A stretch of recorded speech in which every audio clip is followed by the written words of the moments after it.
ദൈവത്തിന് മഹത്വമുണ്ടാകട്ടെ. ഈ വൈകിയാറായ വേളയിൽ ഈ ഇല്ലിക്കൽ പ്രദേശത്തും വന്ന് അരിമരക്ഷകനായ കർത്താവായ യേശുക്രിസ്തുവിനെ ഉയർത്തുവാൻ ഇങ്ങനെ ഒരുക്കി തന്ന വിലയേറിയ അവസരത്തിനായി ഞങ്ങൾ ദൈവത്തെ സ്തുതിക്കുന്നു. ഞങ്ങളുടെ ശബ്ദം ശ്രവിക്കുന്ന എല്ലാ മാന്യ സുഹൃത്തുക്കളും കർത്താവായ യേശുക്രിസ്തുവിന്റെ നാമത്തിൽ ഞങ്ങൾ നിങ്ങളോട് ഞങ്ങളുടെ സ്നേഹവന്ദനത്തെ അറിയിക്കുകയാണ്. പ്രിയപ്പെട്ടവരെ, ഞങ്ങൾ ഈ ദേശത്ത് വന്നതിന്റെ പ്രധാന ഉദ്ദേശം, ഞങ്ങൾ ദൂരക്കാരല്ല. ഈ സമീപത്ത് ദി പെന്തക്കോസ്റ്റ് മിഷൻ എന്നൊരു ആരാധനാലയം പ്രവർത്തിച്ചു വരുന്നു.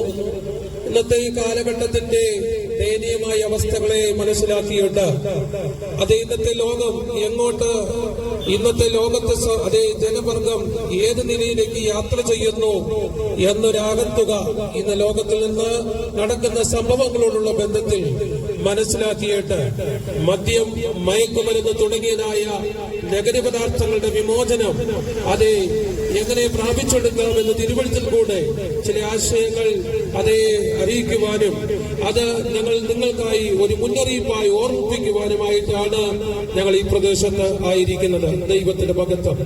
നാം ഇന്ന് ആയിരിക്കുന്നത് സംഭവബഹുലമായ ഒരു ലോകത്തിലാണ്. പ്രശ്ന സങ്കീർണമായ ഈ കാലഘട്ടത്തിൽ പ്രശ്നങ്ങളെ എങ്ങനെ അതിജീവിക്കാം എന്ന് ചിന്തിച്ച് മനുഷ്യൻ നെട്ടോട്ടമോടുകയാണ്. എവിടെ ചെന്നിട്ടും മനുഷ്യന് സമാധാനമില്ല. മനുഷ്യന്റെ പ്രവൃത്തികൾ മനുഷ്യനെ നിരാശയിലേക്ക് കൊണ്ടെത്തിക്കുന്നു. ഏതെല്ലാം അളവുകൾ മനുഷ്യൻ ചിന്തിച്ചിട്ടും ലക്ഷ്യബോധത്തിൽ എത്തുവാൻ കഴിയാതെ മനുഷ്യൻ നിരാശയിലേക്ക് പരിഭ്രമിച്ചു വീണുകൊണ്ടിരിക്കുന്നു. ഒരു ഘട്ടത്തിൽ മനുഷ്യൻ ചിന്തിച്ചു, വിദ്യാഭ്യാസം നേടിയെടുത്താൽ മനുഷ്യ ജീവിതത്തിൽ സമാധാനം കണ്ടെത്താം. എന്നാൽ ഒരു പരിധിവരെ വിജയിച്ചുവെങ്കിലും അതിന്റെ പൂർണ്ണതലത്തിൽ എത്തിച്ചേരുവാൻ മനുഷ്യന് കഴിഞ്ഞിട്ടില്ല. ദൈവത്തിന് മഹത്വമുണ്ടാകട്ടെ. മാത്രമല്ല, മനുഷ്യൻ അല്പം സമാധാനത്തിനായി ലഹരി പദാർത്ഥങ്ങൾ ഉപയോഗിച്ചു തുടങ്ങി സമാധാനം കണ്ടെത്തുമെന്ന് മനുഷ്യൻ ചിന്തിച്ചു. പക്ഷേ സമാധാനത്തിന് പകരം ദുഃഖത്തിന്റെ വലിയൊരു കൊടുമുടി കയറുകയാണ് മനുഷ്യ ജീവിതം പരിശോധിക്കുമ്പോൾ നമുക്ക് കാണുവാൻ കഴിയുന്നത്. ഇനി മറ്റൊരു തലത്തിലേക്ക് നോക്കിയാൽ മനുഷ്യൻ സുഖസൗകര്യങ്ങളും ആർഭാടങ്ങളും മറ്റ് സുഖവാസ കേന്ദ്രങ്ങളും ഒക്കെ മനുഷ്യൻ തേടി നോക്കിയെങ്കിലും മനുഷ്യ ജീവിതത്തിൽ സമാധാനം കണ്ടെത്തുവാൻ കഴിയുന്നില്ല.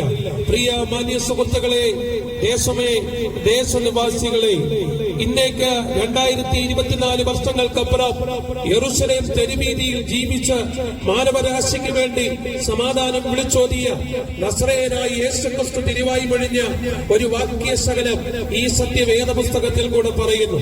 വിശുദ്ധ ലൂക്കോസിന്റെ സുവിശേഷം 23-ാം അധ്യായത്തിന്റെ 28-ാമത് വാക്യം വായിക്കുമ്പോൾ തലയോടിടം എന്ന സ്ഥലത്തേക്ക് അരിമൻ രക്ഷകരായിരിക്കുന്ന കർത്താവായ യേശുക്രിസ്തുവിനെ ക്രൂശിലേറ്റുവാനായി അന്നത്തെ ഭരണാധികാരികളുടെ നേതൃത്വത്തിൽ തലയോടിടം എന്ന് പറയുന്ന സ്ഥലത്തേക്ക് ആനയിക്കുന്ന വേളയിൽ യേശുക്രിസ്തുവിന്റെ കഷ്ടാനുഭവങ്ങളെ നോക്കിക്കൊണ്ട് യഹൂദ നാട്ടിലെ ഒരു കൂട്ടം സ്ത്രീകളും പുരുഷന്മാരും യേശുക്രിസ്തുവിനെ അനുധാവനം ചെയ്യുമ്പോൾ യേശുക്രിസ്തുവിന്റെ ആ കഷ്ടങ്ങളെ ഓർച്ചിട്ട് യേശുക്രിസ്തുവിനോടുകൂടെ കരയുകയും വിലപിക്കുകയും ചെയ്യുമ്പോൾ യേശുക്രിസ്തു തിരിഞ്ഞു നോക്കി അവരോട് പറഞ്ഞൊരു വാക്യ ശകലമുണ്ട്, എന്നെ ചൊല്ലി നിങ്ങൾ കരയണ്ട, നിങ്ങളെയും നിങ്ങളുടെ മക്കളെയും ചൊല്ലി കരവി.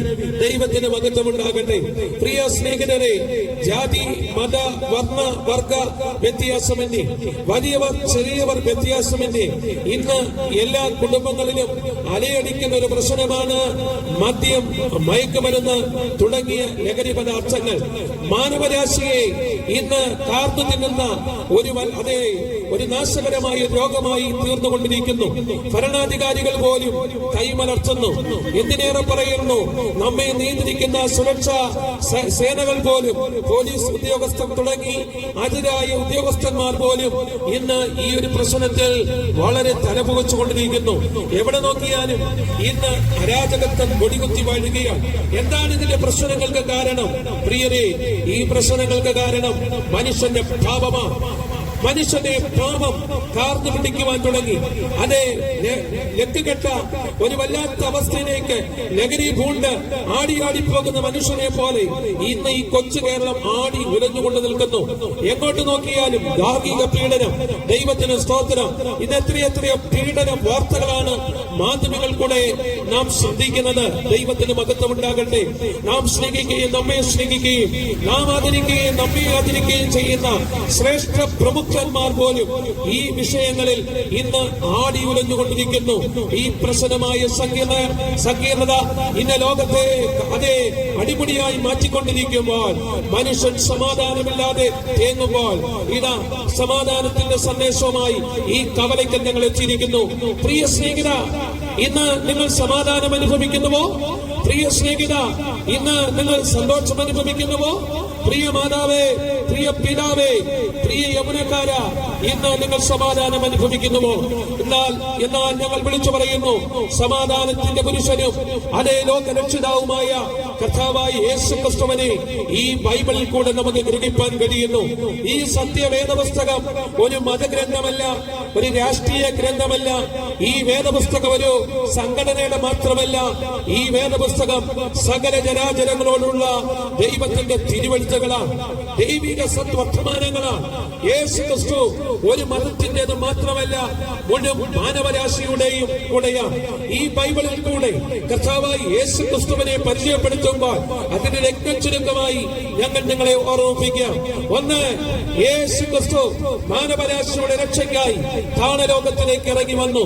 യേശു താണലോകത്തിലേക്ക് ഇറങ്ങി വന്നു എന്ന് പറഞ്ഞാൽ അതിന്റെ അർത്ഥം മാനവ ജനതയുടെ അടുക്കിലേക്ക് മനുഷ്യവേഷം ധരിച്ചുകൊണ്ട് ഒരു മാനുഷികമായ നിലയിൽ യേശു ക്രിസ്തു ലോകത്തിൽ പ്രത്യക്ഷമായി. ദൈവത്തിന് മഹത്വം ഉണ്ടാകട്ടെ.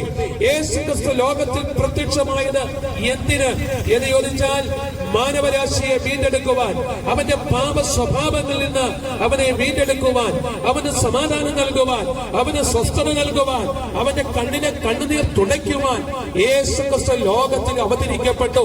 അല്ലേ? ചരിത്രം പരിശോധിച്ചു നോക്കിയാട്ട്, ഈ വേദപുസ്തകത്തിന്റെ താളുകൾ ഒന്ന് പരിശോധിച്ചു നോക്കിയാട്ട്, യേശു ഉന്നതന്മാരുടെ ഭവനത്തിലല്ല, യേശു സമൂഹത്തിലുള്ളതായ ശ്രേഷ്ഠവര്യന്മാരുടെ വീടുകളിലല്ല യേശു പ്രവർത്തിച്ചത്. ദുഃഖിക്കുന്നവരുടെയും അതേ വിലപിക്കുന്നവരുടെയും അന്നം ഇല്ലാത്തവർക്കും പ്രശ്നങ്ങളാൽ നിബിഡമായിരിക്കുന്ന ജനസഞ്ചയത്തിന്റെ ഇടയിലേക്ക് ഇറങ്ങി യേശു അതേ പ്രവർത്തിക്കുകയാണ്. എടുത്തു പറഞ്ഞാൽ ഗലീല കടൽ തിരകൾ, അതേ കടൽപ്പുറങ്ങൾ വഴി ഓരോ മലരാരണ്യങ്ങളിലും കഷ്ടപ്പെടുന്ന മാനവജാതിയുടെ അടുക്കലേക്ക് യേശു ഇറങ്ങുകയുണ്ടായി. അതുകൊണ്ടാണ് മത്തായി എഴുതിയ സുവിശേഷത്തിൽ ഇപ്രകാരം വിളിച്ചു പറയുന്നത്, അധ്വാനിക്കുന്നവരും ഭാരം ചുമക്കുന്നവരുമായുള്ളവരെ നിങ്ങളെല്ലാവരും എന്റെ അടുക്കൽ വരുവിൻ. യേശു കഷ്ടപ്പെടുന്ന, കണ്ണുനീർ തൂകുന്ന, വിലപിക്കുന്ന, പ്രശ്നങ്ങളാൽ നിബിഡമായിരിക്കുന്ന മാനവജാതിയുടെ അടുക്കലേക്ക് യേശു ഇറങ്ങി വന്ന് പറഞ്ഞു, നിങ്ങളുടെ ഹൃദയം കലങ്ങിപ്പോകരുത്, നിങ്ങൾ ദുഃഖിതരായി തീരരുത്. ഞാൻ നിങ്ങൾക്ക് സമാധാനവും, ഞാൻ നിങ്ങൾക്ക് സ്വസ്ഥതയും, ഞാൻ നിങ്ങൾക്ക് രോഗസൗഖ്യവും നൽകാം. യേശു ക്രിസ്തു അങ്ങനെ ഈ ലോകത്തിൽ 33 തിരുവയസ്സിൽ ഏകദേശം 3.5 വർഷക്കാലം ഈ ലോകത്തിൽ ഇറങ്ങി പ്രവർത്തിക്കുകയുണ്ടായി. ദൈവത്തിന് മഹത്വം ഉണ്ടാകട്ടെ. യേശു ക്രിസ്തു മാനവരാശിയെ വേദനിപ്പിച്ചില്ല. യേശു ക്രിസ്തു മാനവരാശിയെ അടിമപ്പെടുത്തിയില്ല. മറിച്ച് യേശു ക്രിസ്തു മനുഷ്യന് സമാധാനം കൊടുത്തു. യേശു ക്രിസ്തു മനുഷ്യനെ അടിമത്തത്തിൽ വിടുവിച്ചു. യേശു ക്രിസ്തു മനുഷ്യന് രോഗസൗഖ്യം കൊടുത്തു. യേശു ക്രിസ്തു മനുഷ്യ ജീവിതങ്ങളിൽ സമാധാനം നൽകി. എന്തിനേറെ പറയണം, യേശു ക്രിസ്തുവിനെ തൊടുന്നവരും യേശു ക്രിസ്തു തൊട്ടവരും സൗഖ്യവും സമാധാനവും സായുജ്യവും അടഞ്ഞ് സമാധാനത്തോടെ ഭവനത്തിലേക്ക് പോയി. 2, ഈ യേശു ക്രിസ്തു ഈ ഭൂതലത്തിലായിരുന്നത് കൊണ്ട് നമുക്കുണ്ടായ ഗുണമെന്ത്? ദൈവത്തിന് സ്തോത്രം. ഇന്നേക്ക് 2024 അതേ വർഷങ്ങൾക്കപ്പുറമായി യെരൂശലേം തിരുമേനിയിൽ മാനവരാശിയുടെ പാപങ്ങൾക്കും അവന്റെ ശാപങ്ങൾക്കും അവന്റെ രോഗങ്ങൾക്കും വേണ്ടി യേശു ക്രിസ്തു കാൽവരിയിൽ മരിച്ചു. യേശു ക്രിസ്തു കാൽവരിയിൽ മരിച്ചതിനാൽ നമുക്ക് പാപക്ഷമ ലഭിച്ചു. യേശു ക്രിസ്തു കാൽവരിയിൽ മരിച്ചതിനാൽ നമുക്ക് നീതീകരണം ലഭിച്ചു.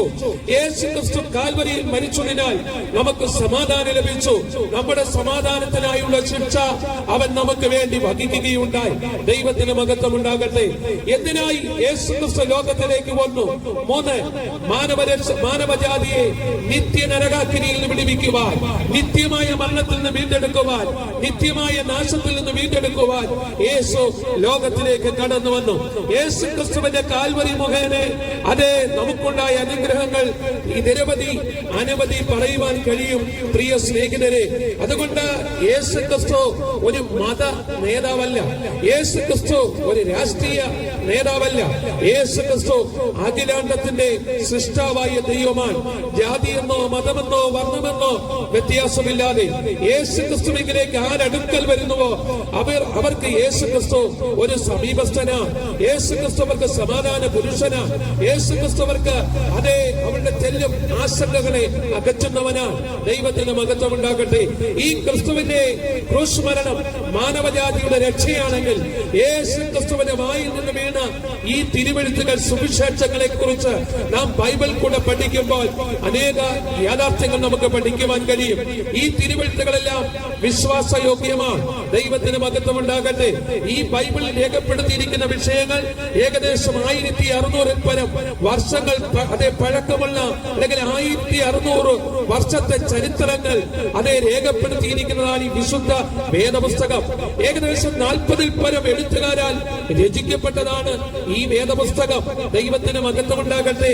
അതേ അനേക സ്ഥലങ്ങളിൽ, ഉദ്യാനങ്ങളിൽ, മരുഭൂമികളിൽ, കാരാഗ്രഹങ്ങളിൽ, ഇങ്ങനെ പല സ്ഥലങ്ങളിലായി, പല ഇടങ്ങളിലായി, പല വ്യക്തികളായി അതേ എഴുതി പരിശുദ്ധാത്മാവിനാൽ രേഖപ്പെടുത്തിയതാണ് ഇന്നത്തെ ഈ സത്യവേദ പുസ്തകം. നമ്മൾ ഇതിനെ ഒന്ന് കണ്ണോടിച്ചു നോക്കിയാൽ നമുക്ക് തോന്നിപ്പോകും ഒരു വ്യക്തി തന്നെ ഒരു സ്ഥലത്തിരുന്ന് അനേക വർഷങ്ങൾ കൊണ്ട് എഴുതിയ ഒരു പുസ്തകമാണ് എന്ന് തന്നെ നമുക്ക് തോന്നിപ്പോകും വിധം ആണ് ഇതിന്റെ ക്രമീകരണം. ഒരു മാലയിൽ മുത്തുമാലകൾ കോർത്തിട്ട് അതേ കെട്ടി ചേർത്തിരിക്കുന്നത് പോലെയാണ് ഈ ബൈബിളിന്റെ 66 പുസ്തകങ്ങൾ. പ്രിയ സ്നേഹിത, ഈ സത്യവേദ പുസ്തകത്തിൽ നിന്നാണ് ഞങ്ങൾ നിങ്ങളോട് സംസാരിക്കുന്നത്. ഈ സത്യവേദ പുസ്തകം ഒരു മനുഷ്യൻ മാനസാന്തരപ്പെടുവാൻ ആഹ്വാനം ചെയ്യുന്നു. ഒരു മനുഷ്യൻ ദൈവത്തിലേക്ക് തിരിയുവാൻ ഈ ബൈബിൾ ആഹ്വാനം ചെയ്യുന്നു. ഈ ബൈബിൾ പറയുന്നു മനുഷ്യന് മരണമുണ്ട്, മനുഷ്യനൊരു ജീവനുണ്ട്, മനുഷ്യനൊരു സ്വർഗമുണ്ട്, മനുഷ്യനൊരു നരകമുണ്ട്. ഈ ബൈബിൾ പ്രസ്താവിക്കുന്നു. ഈ സത്യവേദ പുസ്തകത്തിന്റെ തുറന്ന സത്യം അതേ മാനവരാശി നശിച്ചു പോകരുതെന്നും എല്ലാവരും രക്ഷപ്പെട്ട് ദൈവരാജ്യത്തിന് കൊള്ളാവുന്നവരായി തീരണമെന്നും ഈ സത്യവേദ പുസ്തകം നമ്മെ പഠിപ്പിക്കുന്നു. ഒരു നിമിഷം നിങ്ങൾ തിരുവെഴുത്തിന്റെ ഈ വാക്യങ്ങൾ, വചനങ്ങൾ ഒന്ന് ധ്യാനിച്ചു നോക്കൂ, ഒന്ന് വായിച്ചു നോക്കൂ. ഈ സത്യവേദ പുസ്തകത്തിന്റെ വാക്കുകൾ നിങ്ങൾ ഓരോ വരികൾ വായിക്കുന്നതോറും നിങ്ങളുടെ ഉള്ളിൽ വലിയൊരു പ്രകാശം ഉള്ളിലേക്ക് കടന്നു വരും. നിങ്ങളുടെ നിരാശകൾ മാറിപ്പോകും, നിങ്ങളുടെ ഇരുട്ടുകൾ മാറിപ്പോകും. ദൈവത്തിന് സ്തോത്രം. ഇന്ന് മനുഷ്യൻ എത്രയെത്രയോ അതേ ഗ്രന്ഥങ്ങൾ വായിക്കുന്നു, എത്രയെത്രയോ പുസ്തകങ്ങൾ വായിക്കുന്നു, എന്നാൽ ആത്മഹത്യക്കൊന്നിനും കുറവില്ല. എത്ര പുസ്തകം വായിച്ചാലും, എത്ര സിനിമാശാലകളിൽ പോയാലും, എത്ര വീഡിയോകൾ കണ്ടാലും, എത്ര മോശമായ അല്ലെങ്കിൽ ലജ്ജാകരമായ നിലവാരത്തിൽ ഇറങ്ങിപ്പോയി അതേ പലവിധമായ ചിത്രങ്ങളും ചിത്രീകരണങ്ങളും അതേ ആശാഭാസങ്ങളിൽ പോയാലും ഒന്നുകൊണ്ടും മാനവരാശിയെ ആത്മഹത്യയിൽ വിടുവിപ്പാൻ സാധ്യമല്ല. എത്രയോ സിനിമാ നടന്മാരാണ് ഈ ലോകത്തിൽ ഒരു തുണ്ട് കയറിനും പൊട്ടാസിനും റെയിൽവേ ട്രാക്കുകളിലും അതേ സൈനികടിനും ജീവിതത്തെ നഷ്ടപ്പെടുത്തി ഇഹലോകത്തിൽ അസ്തമിച്ചു പോകുന്നത്. പ്രിയ സുഹൃത്തെ, ആത്മഹത്യ ഒന്നിനും ഒരു പരിഹാരമല്ല. ആത്മഹത്യ ചെയ്യുന്നവന്റെ ആത്മാവ് നിത്യമായ നരകത്തിലേക്ക് എത്തിച്ചേരുമെന്ന് ഈ സത്യവേദ പുസ്തകം പ്രസ്താവിക്കുന്നു. അങ്ങനെയെങ്കിൽ ഈ നിത്യമായ ആ നരകാഗ്നിയിൽ നിന്ന് വിടുവിക്കപ്പെടുവാൻ ഈ സത്യ സുവിശേഷം പറയുന്നു, യേശു ക്രിസ്തുവിനെ രക്ഷിതാവായി സ്വീകരിക്കൂ, യേശു ക്രിസ്തുവിനെ ജീവിതത്തിൽ ഏറ്റെടുക്കൂ. എന്തുകൊണ്ടാണ് ഞങ്ങൾ ഈ സത്യം പറയുന്നത്? യേശു ക്രിസ്തു അല്ലാതെ മറ്റൊരുവൻ മാനവജാതിക്ക് വേണ്ടി അതേ മരിച്ചിട്ടില്ല. യേശു കാൽവരിയിൽ മരിച്ചത് മാനവജാതിയുടെ രക്ഷയ്ക്ക് വേണ്ടിയാണ്. അത് ഈ സത്യവേദ പുസ്തകം തുറന്നു സമ്മതിക്കുന്നു. ഈ വേദപുസ്തകത്തിന്റെ താളുകൾ നിങ്ങൾ എടുത്തൊന്ന് വായിച്ചു നോക്കുകയും നിങ്ങളുടെ ജീവിതത്തിലേക്ക് സമാധാനം കടന്നു വരും. ആത്മഹത്യ പ്രവണത നിങ്ങളെ വിട്ട് മാറിപ്പോകും. ഈ വേദപുസ്തകം ഒന്ന് വായിച്ചു നോക്കൂ. അതെ, നിങ്ങളുടെ ജീവിതത്തിൽ സമാധാനത്തിന്റെയും സാഹോദര്യത്തിന്റെയും സന്തോഷത്തിന്റെയും അതേ ആ സൗന്ദര്യമായ അനുഭവങ്ങൾ നിങ്ങൾക്ക് മനസ്സിലാക്കുവാൻ കഴിയും. ദൈവത്തിന് മഹത്വം ഉണ്ടാകട്ടെ. ആകയാൽ പ്രിയപ്പെട്ടവരെ, ഈ സത്യവേദ പുസ്തകം പറയുന്നു എല്ലാവരും മാനസാന്തരപ്പെടണം. ഈ സത്യവേദ പുസ്തകം പറയുന്നു എല്ലാവരും യേശു ക്രിസ്തുവിനെ ഏറ്റെടുക്കണം. ഈ വേദപുസ്തകം പറയുന്നു എല്ലാവരും സമാധാനത്തോടെ ജീവിക്കണം. ഈ ലോക ജീവിതം താൽക്കാലികമാണ്. ഈ ലോക ജീവിതം നശ്വരമാണ്. ഈ നശ്വരമായ ലോകത്തിൽ ഏകരമായി ജീവിക്കാൻ പര്യാപ്തമായ ഈ സത്യവേദ പുസ്തകം അതേ ഉയർത്തിപ്പിടിച്ചുകൊണ്ട് ഞങ്ങൾ പറയുന്നു, ഇതല്ലാതെ മറ്റൊരു അനുഭവം വേറെയില്ല. ഇന്ന് ഈ വേദപുസ്തകം എത്രയോ രാജ്യങ്ങളിലേക്ക് കടന്നുപോയിരിക്കുന്നു. എത്രയോ മനുഷ്യരിത് വായിച്ച് ഇന്ന് സമാധാനം അനുഭവിക്കുന്നു. പ്രിയ സ്നേഹിത, തെറ്റിദ്ധാരണകൾ കൂടാതെ ഈ സത്യവേദ പുസ്തകം എന്ന് വായിച്ചു നോക്കൂ. ഈ വചനം നമുക്കൊരു അനുഗ്രഹമാണ്. ഈ വചനം നമുക്കൊരു സമാധാനമാണ്. ഈ വചനം നമുക്കൊരു നിത്യജീവനാണ്. ഈ വചനം നമുക്കൊരു സ്വസ്ഥതയാണ്. ഈ വചനം നമുക്ക് ന്യായ വിധിയിൽ നിന്ന് വിടുതലാണ്. താമസമിന ഈ ലോകത്തിന്റെ ഗതിവിഗതികൾ മാറി മറിയുമെന്ന് ഈ സത്യവേദ പുസ്തകം പറയുന്നു. ഈ വേദപുസ്തകം പറയുന്നു ഈ ലോകം അതേ ഒരു നാശത്തിലേക്ക് പോകുന്നു. ഈ ലോകത്തിന്റെ ഭരണക്രമങ്ങൾ മാറുന്നു.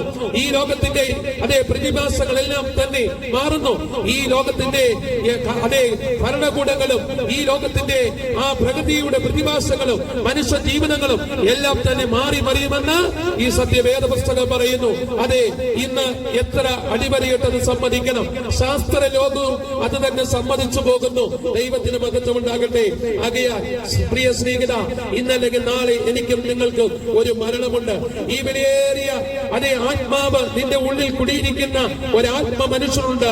ആത്മ മനുഷ്യൻ നിത്യതയുടെ കവാടത്തിൽ എത്തിച്ചേരണമെങ്കിൽ ഈ സത്യവേദ പുസ്തകത്തിന്റെ നാളുകളിൽ രേഖപ്പെടുത്തിയിരിക്കുന്ന തിരുവെഴുത്തിന്റെ യാഥാർത്ഥ്യങ്ങളെ നിങ്ങളുടെ ജീവിതത്തിൽ നിങ്ങൾ ഏറ്റെടുത്ത് ജാതിയെന്നോ അതേ സമൂഹമെന്നോ മതങ്ങളെന്നോ വേർതിരിക്കാതെ ഈ സത്യവചനങ്ങളെ ജീവിതത്തിൽ ഏറ്റെടുത്ത് അതേ നിങ്ങളുടെ ജീവിതയാത്ര തുടരുന്നു എങ്കിൽ നിങ്ങളുടെ ജീവിതയാത്ര ഒരു സുഖകരമായ യാത്രയായിരിക്കും. നിങ്ങളുടെ ജീവിതം സമാധാനമായിരിക്കും. നിങ്ങളുടെ ജീവിതത്തിൽ സന്തോഷമുണ്ടാകും.